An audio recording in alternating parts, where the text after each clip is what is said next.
মাত্র 5 মিনিটের সেই সাক্ষাতে সন্তানকে কোলে নিয়ে স্ত্রী এবং সন্তানের মাথায় হাত বুলিয়ে অসহায়ত্বের মতো বলেন, আমি ভালো বাপ ও ভালো স্বামী হতে পারিনি, ক্ষমা করিস আমায়। কারাগারের গেটেই শেষবারের মতো প্রিয়জনদের দেখতে এসে এইভাবে অশ্রুসিক্ত নয়নে কথাগুলো বলছিলেন নিষিদ্ধ সংগঠন ছাত্রলীগ নেতা জুয়েল হাসান সাদ্দাম। স্ত্রী ও 9 মাসের শিশু সন্তানের মৃত্যুর খবর পেয়েও প্যারোলে মুক্তি পাননি যশোর কেন্দ্রীয় কারাগারে বন্দী থাকা সাদ্দাম।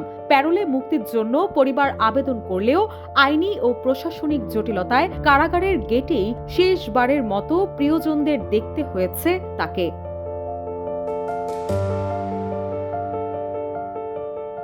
কারা কর্তৃপক্ষ বলছে, মরদেহবাহী অ্যাম্বুলেন্সের সঙ্গে সাদ্দামের পরিবারের নিকট 6 সদস্যকে কারা ফটকে প্রবেশ করতে দেওয়া হয়। স্ত্রী ও সন্তানকে শেষবারের মতো দেখতে মিনিট 5 সময় দেওয়া হয় সাদ্দামকে।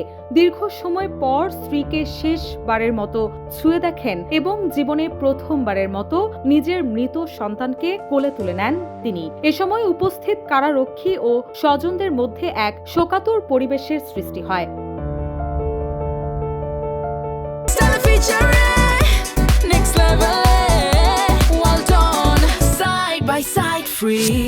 এর আগে গত শুক্রবার দুপুরে বাগেরহাট সদর উপজেলার সাবেকডাঙ্গা গ্রামের একটি বাড়ি থেকে স্ত্রী কানিজ সুবর্ণা স্বর্ণালীর ঝুলন্ত মরদেহ উদ্ধার করে পুলিশ। তার পাশেই নিথর অবস্থায় পড়েছিল স্বর্ণালীর 9 মাসের শিশু নাজিমের নিথর দেহ। পুলিশ জানায়, তারা সুবর্ণা স্বর্ণালীকে ঘরের ফ্যানের সঙ্গে রশি দিয়ে ঝুলে থাকা অবস্থায় এবং ছেলেকে মেঝে থেকে উদ্ধার করেছে। মর্মান্তিক এই মৃত্যুর পরপরই বাগেরহাট কারাগারের জেলারের সাথে যোগাযোগ করেন সাদ্দামের স্বজনেরা। একই সঙ্গে প্যারোলে মুক্তির আবেদনও করেছিলেন তারা। তবে পরিবারের আবেদন বাগেরহাট জেলা কারাগারের বরাবর হলেও সাদ্দামকে রাখা হয়েছে যশোর জেলা কারাগারে। আইনি ও প্রশাসনিক জটিলতায় প্যারোলে মুক্তি মেলেনি ছাত্রলীগ নেতা সাদ্দামের। পরে বাধ্য হয়ে শেষবারের মতো স্ত্রী ও সন্তানের মরদেহ জেল ফটকে আনার ব্যবস্থা করেন সাদ্দামের স্বজনেরা। সাদ্দামের মামা মোহাম্মদ হেমায়েত উদ্দিন জানান, গত 23 জানুয়ারি বাগেরহাট জেলা ম্যাজিস্ট্রেটের বরাবর প্যারোলে মুক্তির জন্য আবেদন করেছিলেন। জেলা প্রশাসক তাদের বাগেরহাট জেল কর্তৃপক্ষের কাছে পাঠান। সেখানে জানানো হয়, অন্য জেলার বন্দীকে মুক্তি দেওয়ার আইনি ক্ষমতা তাদের নেই। আইন অনুযায়ী যে কারাগারে আসামি বন্দী আছেন সেখানে আবেদন করার পরামর্শ দেওয়া হয়। পরে কোনো উপায় না পেয়ে যশোর কারাগারে মরদেহ নিয়ে যাওয়া হলে জেল কর্তৃপক্ষ মাত্র 5 মিনিটের জন্য সাদ্দামকে তার স্ত্রী ও সন্তানের মরদেহ দেখার সুযোগ দেয়।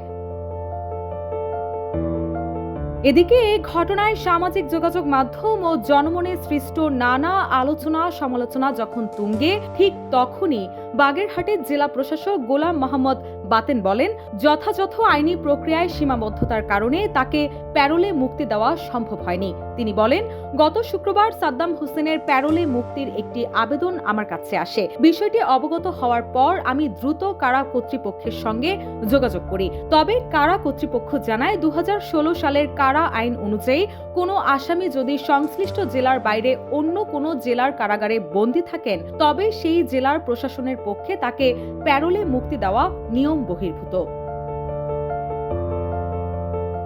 অন্যদিকে এ বিষয়ে 25 জানুয়ারি বিকেলে স্বরাষ্ট্র মন্ত্রণালয়ের জনসংযোগ কর্মকর্তা ফয়সাল হাসান স্বাক্ষরিত এক বিবৃতিতে মন্ত্রণালয় জানায়, সাদ্দামের স্ত্রী ও সন্তানের মৃত্যুতে তাকে প্যারোলে মুক্তির বিষয়ে পরিবারের পক্ষ থেকে যশোর জেলা প্রশাসক ও জেলা ম্যাজিস্ট্রেট অথবা যশোর কেন্দ্রীয় কারাগার কর্তৃপক্ষ বরাবর কোনো লিখিত আবেদন করা হয়নি। পরিবারের পক্ষ থেকে কেবল মৌখিকভাবে অভিপ্রায় জানানো হলে মানবিক দিক বিবেচনায় যশোর কেন্দ্রীয় কারাগারের জেল গেটে স্ত্রী ও সন্তানের মরদেহ দেখানোর ব্যবস্থা করা হয়। রুশা সুর, নিউজ ডেস্ক, ইত্তেফাক।